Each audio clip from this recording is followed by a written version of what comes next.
मेरे भारतवर्ष के साथ में छेड़खानी करते रहते हो। तुम भारतवर्ष के साथ में मिलजुल करके नहीं रहना चाहते। और याद रखना, मैं उस देश का वासी हूँ जिस देश में गंगा बहती है। प्यारे बच्चों, आपको पता होगा 15 अगस्त 1947 को आजादी मिली थी। ये आजादी तो वैसे कुछ नहीं। अभी आपका बौद्धिक स्तर इतना ऊंचा नहीं है, इसलिए मैं वो बातें नहीं बता पाऊंगा आपको, आप समझेंगे नहीं। ये देश आजाद नहीं हुआ था उस दिन भी, ये केवल एक नाटकबाजी थी। गोरे अंग्रेजों के हाथों से निकल करके काले अंग्रेजों के हाथ में सत्ता आ गई थी। आजादी इसका कुछ नहीं। याद रखना, वहां एस जयशंकर ने कहा था कि देखो 15 अगस्त 1947 को हमारा देश आजाद हुआ और 30 जून 1949 को चीन स्वतंत्र हुआ था। केवल 1.5-2 साल बाद। वैसे चीन पूर्व का गुलाम नहीं था वो। चीन में क्या था, चीन में 800 राजा थे, छोटे छोटे। जैसे यहाँ 563 राजा थे ना भारत में, चीन में 800 थे। उन सबको मिलाकर के सरदार पटेल की तरह से सरदार पटेल ने सबको मिलाकर के और प्रजातंत्र की स्थापना कर दी थी 30 जून 1949 को। तो वो चीन के अंदर जो क्रांति लाने वाला था उसका नाम एक था माओ से तुंग। आपने माओवाद का नाम सुना ना? एक माओ एक क्रांतिकारी आदमी हुआ है, पक्का नास्तिक था। ना वो भगवान को मानता था, ना जीवात्मा को मानता था। वो ये कहता भगवान कहां है। अरे लोग 20 साल तक भगवान का भजन करते रहते हैं, लेकिन भगवान फिर भी किसी की नहीं सुनता। और मैं तो अपने राइट हैंड को भगवान मानता हूं, जिसकी छाती पर रख देता हूं, कोई 2 मिनट में काम बन जाता है। तो भगवान के मानने से क्या फायदा, मैं तो राइट हैंड को मानता हूं, इसके डर करके 2 मिनट में काम बन जाता है। वो कहता है भगवान नाम की कोई चीज नहीं, जीवात्मा नाम की कोई चीज नहीं। लेकिन जब उसकी अकल ठीक हुई ना, तो देखो इतना नास्तिक किसे कहते हैं पता आपको? जो वेद को नहीं मानता, आत्मा परमात्मा को नहीं मानता, वो कौन है? नास्तिक। और जो मानता है उसे कहते हैं आस्तिक। तो वो पक्का नास्तिक था। लेकिन वो बाद में क्या लिखता है, हमारे एस जयशंकर ने माओ की लिखी हुई पुस्तक हाथ में ली और पुस्तक को दिखा करके कहा कि चीन वालों सुनो। देखो बच्चों, इतनी सुनने की बात है, आप भरी सभरी लाखों लोगों की सेवा में भी छाती ठोक करके कह सकती है कि आगे भी बेटियां। चीन का महान नास्तिक आदमी आतंकवादी समझिए एक प्रकार का। वो देखो क्या कहता है, अपनी किताब में लिखा, किताब का नाम है लाल किताब, हिंदी में। और वो अपनी पुस्तक में लिखता है, देखो एक एक शब्द को ध्यान से सुनो। वो लिखता है कि जो जीवात्मा हजारों वर्षों तक अच्छे काम करता रहता है, समझ में आई नहीं आई? जो जीवात्मा हजारों साल तक अच्छे काम करता रहता है, तो उसके अच्छे कामों के बदले में परमपिता परमात्मा उसे भारतवर्ष में आर्यों के परिवार में जन्म देता है। और समझ में आई नहीं है? इससे तो बोलो, इससे बड़ी सौभाग्य की बात और कोई हो सकती है? परमात्मा ने जन्म दिया, भारतवर्ष में दिया, और भारतवर्ष में भी कहा दिया, आर्यों के परिवार में दिया। उनके परिवार में तो नहीं दिया जो बहन को भी घरवाली बना लेते हैं, बुआ की लड़की को, मामा की लड़की को गाय का कलेजा निकाल करके खा जाते हैं। आतंकवादी जैसे चट्टे बच्चों के घर से जन्म नहीं दिया, पर पिता परमात्मा ने जन्म कहा दिया आर्यों के परिवार में। तुम बच्चों, सारे के सारे बच्चे इतने सौभाग्यशाली है कि तुमसे बड़ा सौभाग्यशाली कोई नहीं है जिसने आर्यों के परिवार में जन्म लिया है। ये एक महान नास्तिक, महान क्रांतिकारी चीन का आतंकवादी माओ, पूरा नाम था माओ से तुंग, ये उसने अपनी किताब में अपनी कलम से लिखा है। तो आप भाग्यवान हुए नहीं हुए बोलो? इसलिए दम ठोक करके कहा करो, हम आर्य हैं, आर्यों की संतान। 12 सितंबर 1944 12 सितंबर 1944 को बर्मा का नाम सुना? बर्मा एक देश है जो 1935 तक वो भारत का ही अंग था। उसको हम कहते हैं म्यांमार, है ना? असली नाम था उसका ब्रह्मदेश। बर्मा हुआ, हम क्या कहते हैं? म्यांमार, जहां के भाग कर गए हैं ना, तो रोहिंग्या मुसलमान। तो बर्मा की राजधानी है रंगून, और रंगून के अंदर नेताजी सुभाष चंद्र बोस का भाषण हुआ था। कब हुआ था? 12 सितंबर 1944। और जिस समय नेताजी का भाषण हुआ, वो हॉल इतना बड़ा था कि उसमें 20,000 आदमी बैठ सकते हैं। आज भी है वो। जब वह नेताजी का भाषण हुआ मंच से, तो 20,000 स्त्री पुरुषों को संबोधित करके नेताजी ने कहा कि देखो, दिल्ली की ओर से जो हवाएं आ रही हैं, उन हवाओं में मुझे भारत माता के रोने चीखने की आवाज आ रही है। और भारत माता चिल्ला चिल्ला करके कह रही है कि मैं सैकड़ों वर्षों से अंग्रेजों की जंजीरों में बंधी हुई हूं, और मैंने लाखों वीरों को जन्म दिया है। क्या आज एक भी वीर पुरुष ऐसा नहीं है जो अंग्रेजों की गुलामी से मुझे मुक्त कर सके? भाइयों, आप सब कसम खाओ, मैं भी कसम खाता हूं। यानी नेताजी कह रहे हैं कि मैं कसम खाता हूं, जब तक भारत माता को अंग्रेजों की गुलामी से मुक्त नहीं कर देंगे, जब तक हम चैन से नहीं सोएंगे। एक बात याद रखना कि हर चीज की कोई ना कोई कीमत होती है, और जिस चीज की जो कीमत होती है वही चुकानी पड़ती है, तभी वो चीज मिलती है। आजादी की कीमत रुपया पैसा नहीं है, आजादी की कीमत है खून। इसलिए प्यारे भाइयों, तुम मुझे खून दो और मैं तुम्हें। हाँ, ये नारा सुभाष चंद्र बोस का 12 सितंबर 1944 को ये रंगून हाल में बोला था उन्होंने। और एक बात करो, हमें वतन के लिए लड़ना है, और लड़ते लड़ते यदि हमने आजादी ले ली तो ठीक है, और यदि आजादी नहीं ली, हम लड़ते लड़ते मर भी गए, तो इधर से चल करके जब हवाएं दिल्ली की ओर जाएगी, तो उस हवाओं में हमारी लाशों की बदबू आएगी, और भारत माता कह देगी कि तेरे लाल तुझे आजाद तो नहीं कर सके, लेकिन तेरी आजादी के लिए लड़ते लड़ते वो अपने प्राण में उछाल कर गए। अब मैं बात क्यों बता रहा हूं आपको? देखो, जिस समय नेताजी ने बात कही, आप जैसी एक 14 साल की लड़की, केवल 14 साल की एक बच्ची सभा में से उठकर के भागी, एकदम छलांग लगा करके मंच पर चढ़ गई, और मंच पर चढ़कर के नेताजी के पैर पकड़ करके कहा कि नेताजी,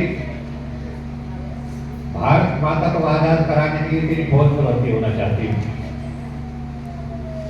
और मेरे साथ में 108 बच्चे हो गए। इनमें 30 लड़कियां हैं, बाकी लड़के हैं। किसी की भी आयु 13 साल से ऊपर नहीं है। सबसे बड़ी मैं हूं, मेरी आयु 14 वर्ष की है। हम सब तेरी फौज में भर्ती हो, हमें भर्ती करो। नेताजी ने जब उस बच्ची को देखा, तो नेताजी व्याकुल हो गए, और इतने भाव विभोर हुए कि नेताजी की आंखों से टपाटप आंसू गिरे।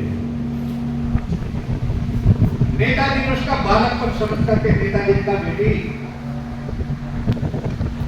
तुम फौज में भर्ती होने आई हो? हाँ बेटी, तुम्हें फौज में भर्ती कर दूंगा तो मेरे पास तो इतने भी पैसे नहीं है, तुम्हें रोटी खिला सकता। लड़के ने कहा, रोटी तो मांग करके खा ले, मांग करके खा लेंगे, लेकिन अपनी फौज में भर्ती करो। नेताजी ने कहा, रोटी तो मांग करके खा लोगी, लेकिन वर्दी भी तो बनवानी है, कि वर्दी भी मांग करके बनवाएंगे। नेताजी ने पीछा छुड़ाने के लिए कहा कि बेटी, रोटी खा लोगी, वर्दी बनवा लोगी, लेकिन फौज में रहने के लिए तो राइफलें चाहिए। राइफल क्या मंगी मिल जाएगी? उस 14 साल की बच्ची ने कहा कि नेताजी एक काम करो, आपके स्वागत में जो आपके गले में मालाएं पड़ी हैं, एक एक माला निकाल करके नीलाम कर दो। प्यारे बच्चों, 14 साल की बच्ची की बात को नेताजी ने मान लिया और अपने गले में जो माला पड़ी थी, एक माला निकाल करके कहा, बोलो भारत माता की आजादी के लिए सबसे ज्यादा पैसों में से कौन खरीदेगा? उस जमाने में सबसे पहली माला 2.5 लाख रुपए की और मालाएं बिकती गई। चलते चलते नेताजी जो खड़े थे ना, तो याद रखना, घुटनों तक तो नोटों में दब गए, घुटनों तक नोट रखे हुए।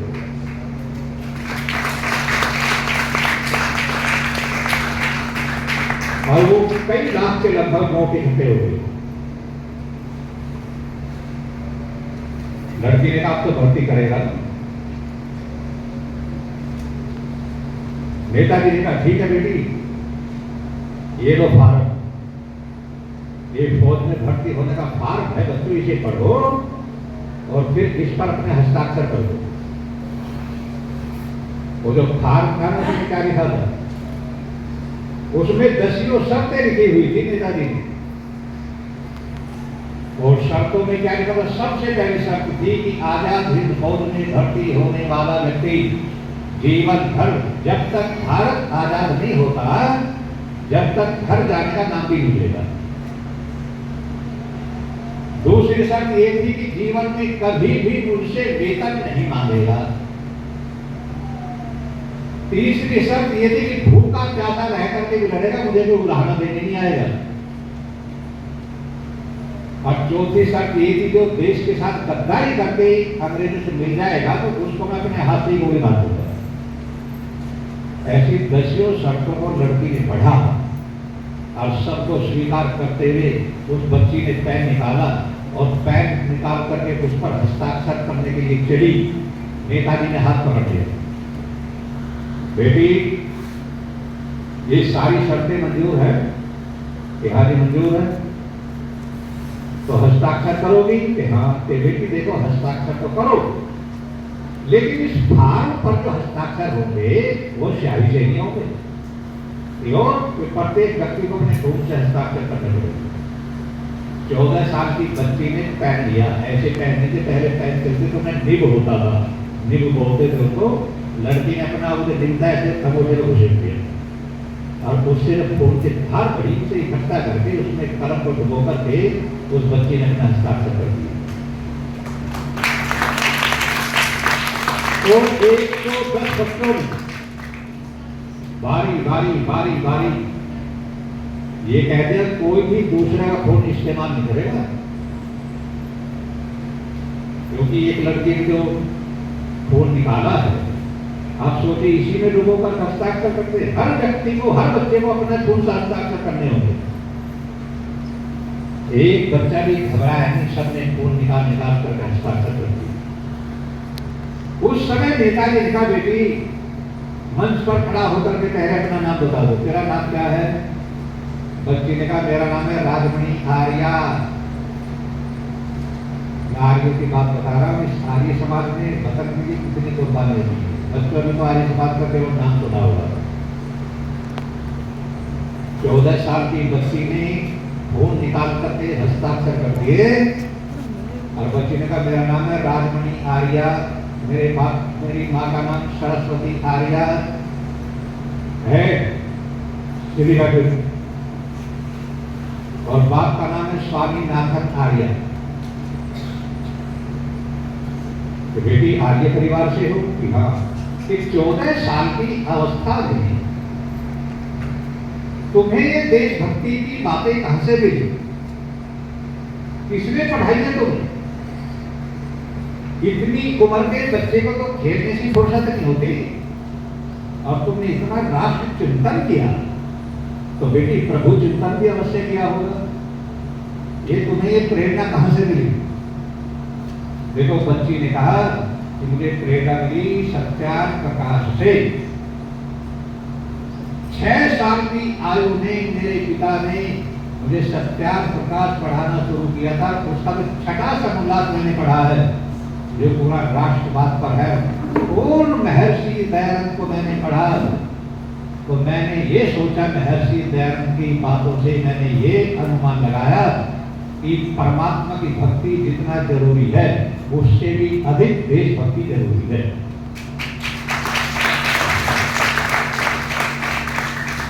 और वो 14 साल की बच्ची क्या कहती है, ये तो सैकड़ों साल पहले की बात होगी। मैं तो आज भी जब पढ़ता हूँ तो भाव जब याद करता हूँ, ये मेरा दुर्भाग्य रहा उस बच्ची का सूरत नहीं देख पाया है। वो बच्ची क्या कहती थी, 14 साल की बच्ची कह रही है कि ईश्वर भक्ति से भी ज्यादा देशभक्ति जरूरी इसलिए है कि नेताजी मान लो ये जो मंच बना हुआ है, इस मंच पर बैठकर मैं भगवान का ध्यान लगाऊं और ऊपर कच्चे धागे में बंधी हुई तलवार लटक रही है। मुझे पता है कि हवा का झोंका आते ही धागा टूट जाएगा और तलवार मेरी खोपड़ी में घुसेगी आकर के। तो जब मुझे ये पता है कि तलवार लटक रही है ऊपर और उसके नीचे बैठकर मैं भगवान का भजन करूं, तो नेताजी ये बताइए मेरा घर भगवान में रहेगा तलवार में रहेगा? नेताजी ने बच्ची को गोद में उठा दिया। अब नेताजी ने कहा, बेटी तेरे जैसी बेटियां देश में होगी, कोई देश को कोई बड़ी से बड़ी ताकत गुलाम नहीं बना सकती। ये 14 साल की बच्ची कह रही है। आप 14 साल की बच्ची बातों में कोई उसको छेड़ रही है, कोई उसको छेड़ रही है, बातें बना रही है। ये सत्संग आर्य समाज की विचारधारा आपको पहली बार मिली होगी ना।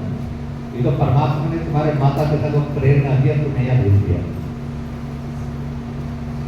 वरना तो संसार में क्या कर रहा है, भगवान भजन करने की माला भी बेच रही है। आज वे वैश्या बन करके रह रही। पता नहीं तुम्हें कौन है?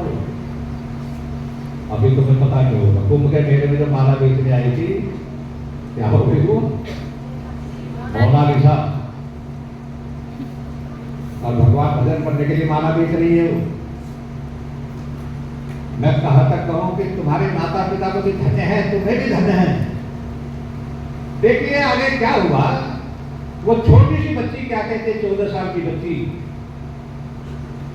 उसके इशारे पर उसने अपनी मां को इशारा किया। मां एकदम निकल करके आई, सरस्वती आर्या, और 20,000 लोगों को संबोधित करके कहा कि देखो,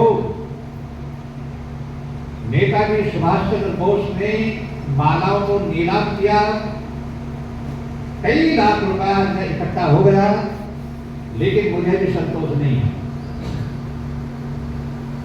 एक काम करो, पुरुषों को नहीं कह रही हूं, विशेष रूप से अपनी बहनों से कह रही हूं, कल को नेताजी सुभाष चंद्र बोस को इसी स्थान पर सोने से तोला जाएगा,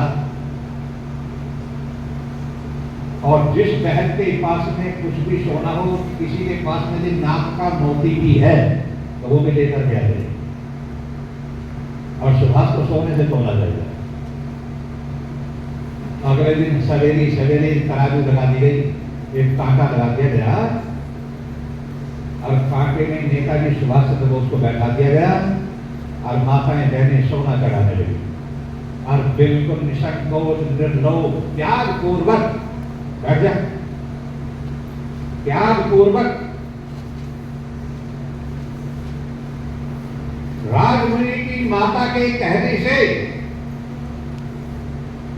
हजारों औरतें जितने भी जिसके पास था सोना लाई, अल्लाह ला करके तराजू में चढ़ाती हुई, और सब माताओं बहनों ने जब पूरा सोना चढ़ा दिया, फिर भी पलटा बराबर नहीं हुआ,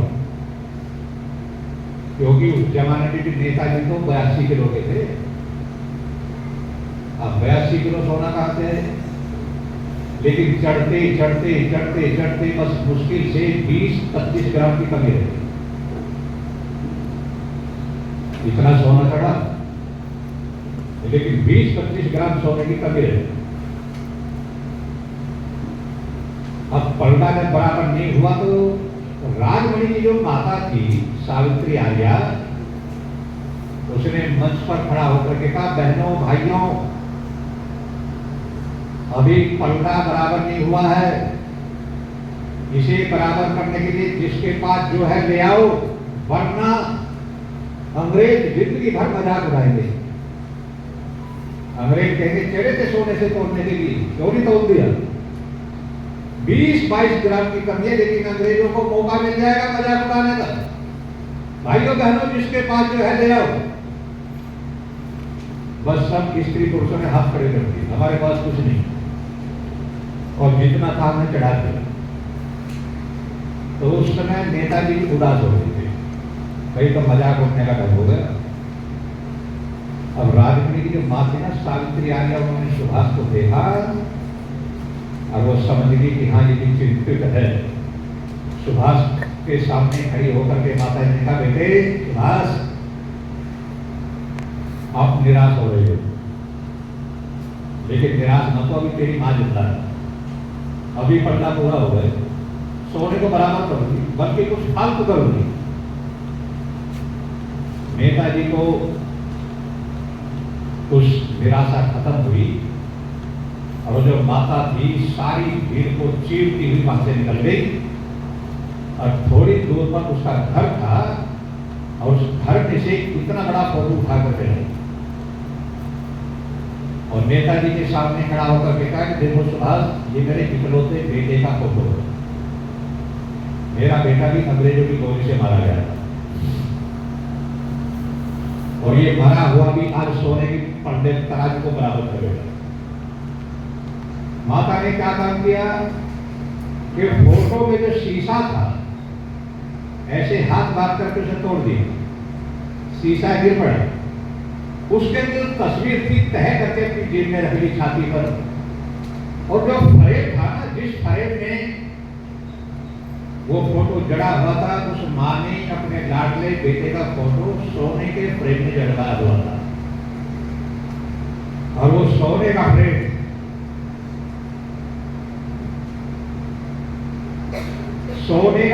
लेकर के माँ ने जैसे ही पलड़े में रखा, वो इतना वजन था उसमें तो शायद 100 ग्राम हो, सोने का पलड़ा नीचे, सुभाष ऊपर हो गए।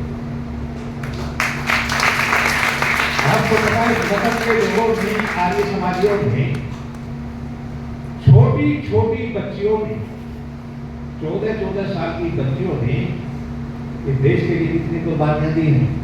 हराम खोरों ने आपको पढ़ा दिया, दे दी हमें आजादी बिना खड़क बिना ढाल, साबरमती के संत तुमने कर दिया कमाल। आजादी तो चरखे से मिल रही ना, हम सैकड़ों औरतों को चरखा देते थे, पाकिस्तान खत्म हो जाता था। इतना झूठ बोला है पार्टी के पिल्लों ने। आपको पता है जब से आजादी की लड़ाई शुरू हुई तब से लेकर के 1947 तक 7,32,680 जवानों को फांसी लगी है। कितने जवानों को फांसी लगी है? 7,32,680 जवान फांसी पर झूल गए। उनका क्या हुआ फिर? आजादी चरखे से मिल गई तो पागल थे क्या फांसी काटने जैसी? और प्यारे बच्चों, गर्व की बात यह है, मैं गर्व से कह रहा हूं, मुझे बहुत गर्व है। आप अभी बच्चे हैं, आपको इतना होश नहीं है,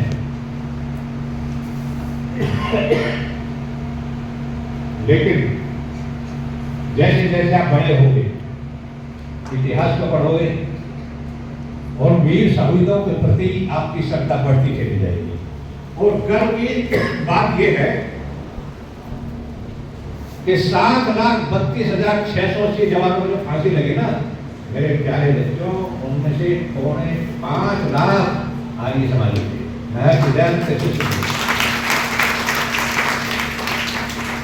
ये ऐसा क्यों हुआ? आर्य समाजियों ने इतनी कुर्बानी क्यों दी?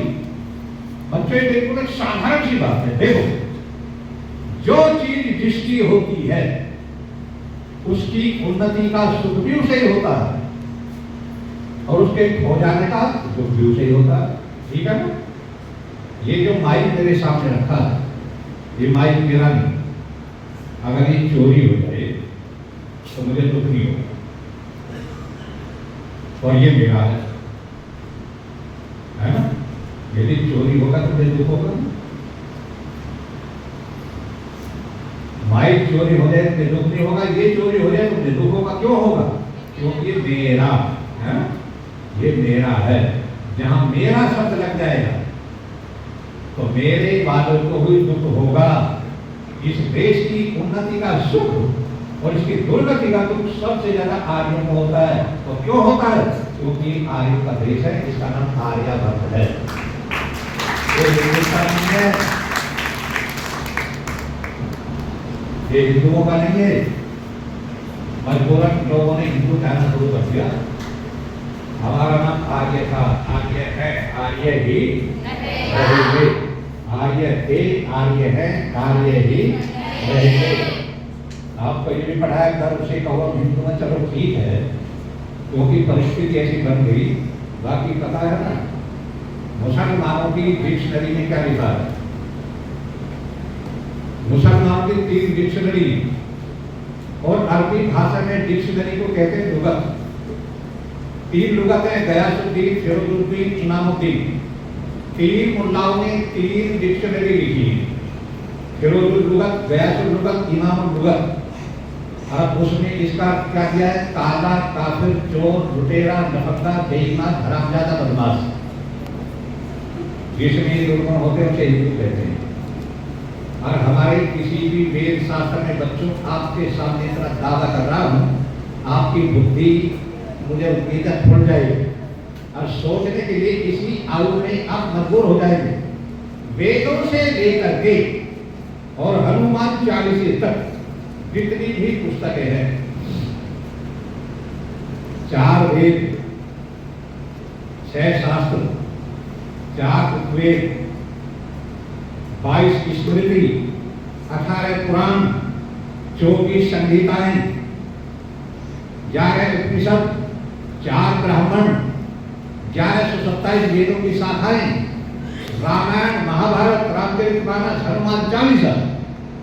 वेदों से लेकर के हनुमान चालीसे तक सारी पुस्तकों में यदि कोई ये लिखा दिखा दे कि हमारा नाम हिंदू है, या हिंदू शब्द भी दिखा दो, तो उस आदमी का गुलाम बनने के लिए तैयार हो। उस आदमी का गुलाम बना करके, उस आदमी का गुलाम बन करके जीवन भर उसकी टहल करूंगा, पैसा एक मिलूंगा, सारी जीवन उसकी सेवा करता है। हिंदू शब्द कोई लिखा भी दिखा दो। प्यारे बच्चों, हमारा नाम है एक, क्या है? आर्य। हमारा नाम है आर्य। आर्य थे, आर्य है, आर्य ही। और आर्य कहते हैं श्रेष्ठ। आर्य किसको कहते हैं?